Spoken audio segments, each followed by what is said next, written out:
Hello everyone, कैसे आप सब लोग। देखिए, वैकेंसी चाहे जो भी हो, टीआरई 1 की हो, टीआरई 2 की या फिर टीआरई 3 की, हर बारी जो है अभ्यर्थी जो है अपने आप को ठगा हुआ महसूस करते हो। और अब नंबर आ गया आपका टीआरई 3 का ही। तो जैसे कि बीपीएससी की टीआरई 1 की जो उसमें हुई थी, उसमें सबसे पहले तो डोमिसाइल और ये हटा दिया गया था उसमें से। और उसी टाइम आपको कोर्ट का भी ये स्टे लगना था कि चलो भाई, अब यहाँ पे बीएड वाले इसमें संयुक्त नहीं हो पाएंगे, सम्मिलित नहीं हो पाएंगे। फिर टीआरई 2 में ये सारी चीज़ें कंटिन्यूड हुई। और इसके साथ ही क्या हुआ कि उसमें से आपका जो भाषा हर्ता वाला था, उस मामले को यहाँ पे रफू चक्कर कर दिया गया कि अब आप इसमें पास होते हो नहीं पास होते हो कोई मैटर नहीं करता है। मतलब रूल तो चेंज हो ही रहे थे। अब यहाँ पे देखिए टीआरई 3 का भी नंबर यहाँ पे आ चुका है। तो टीआरई 3 में क्या आपको पता ही होगा, अतिथि शिक्षकों ने यहाँ पे वेटेज के लिए हाई कोर्ट में करा था, तो हाई कोर्ट ने स्टे लगा दिया था। तो अब यहाँ पे देखिए उस स्टे को लगाने के बाद उन्होंने ऑर्डर अपना दिया था कि यहाँ पे आपको उनको भी देना होगा वेटेज अंक। वेटेज अंक क्या है, ये मैं आपको पहले भी बता चुकी हूँ कि वेटेज अंक क्या था, जिसमें से कि वेटेज अंक में ये होता है ना कि मतलब हर वर्ष के अकॉर्डिंगली यहाँ पे वेटेज अंक में 5 नंबर मिल रहे थे।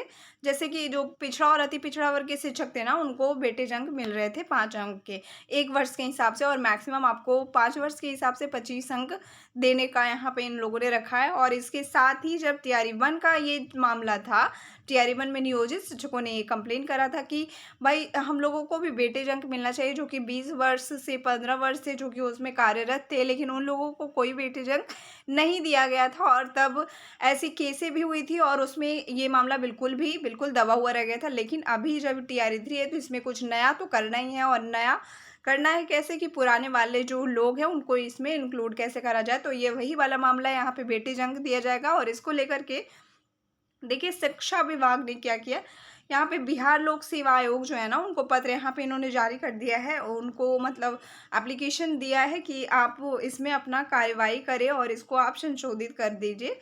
ठीक है, यहाँ पे आप देख ही पाओगे कि क्या कुछ हो रहा है।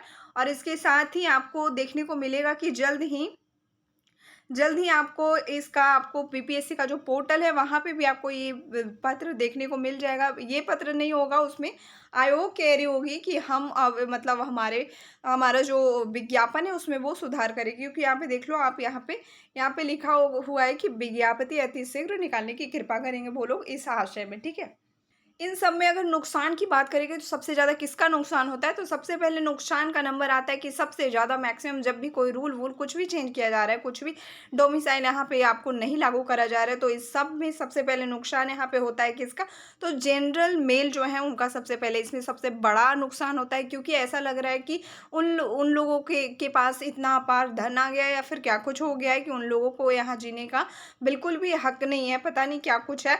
और ऐसा ही उसके बाद आपको जो भी कैटेगरी मिलेगी उसमें उसका प्रभाव देखने को मिलेगा। क्योंकि वो चीज़ें अगर यहाँ पे लागू हो रही तो फिर उसका आपको प्रभाव देखने को मिलेगा कि धीरे धीरे करके उनका भी नुकसान हो रहा है। तो यहाँ पे देखिए जो फ्रेश कैंडिडेट है, टीआरई 2 में सप्लीमेंट्री रिजल्ट नहीं दिया गया तो इसमें इन लोगों ने अपना फॉर्म फिलअप करा है। तो अब जो फ्रेश कैंडिडेट है, अब आप देखिए जब आपको अतिथि शिक्षक भी अच्छी संख्या में है और उन्होंने भी फॉर्म भरा ही होगा, 5 अंक और 25 अंक तक मिल सकते हैं उनको। मतलब 1 साल से 2 साल से तो होंगे नहीं, अच्छे ही साल से होंगे, मुझे लग रहा है 5 साल से एवं से भी कोई होंगे। तो लेकिन 25 अंक तक देने का प्रावधान है। तो बताइए आप 25 अंक किसी को मिल जाए तो उसके कितनी बल्ले बल्ले हो जाएगी।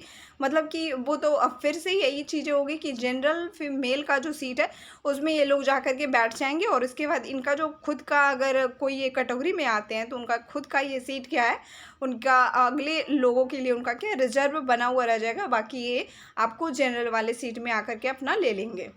120 क्वेश्चन रहते हैं आपको, उसमें से कुछ तुक्का वुक्का लगाते 40 तो आ ही जाना है। तुक्का वुक्का लगाते करते थोड़ा, क्योंकि टीचर है तो कुछ तो जान ही रहे होंगे, तो 40 तो आ ही जाना है। और उसमें आप सोच लो अगर 25 ऐड हो गए तो 65 तो आपको ऐसे ही नंबर बन जाने।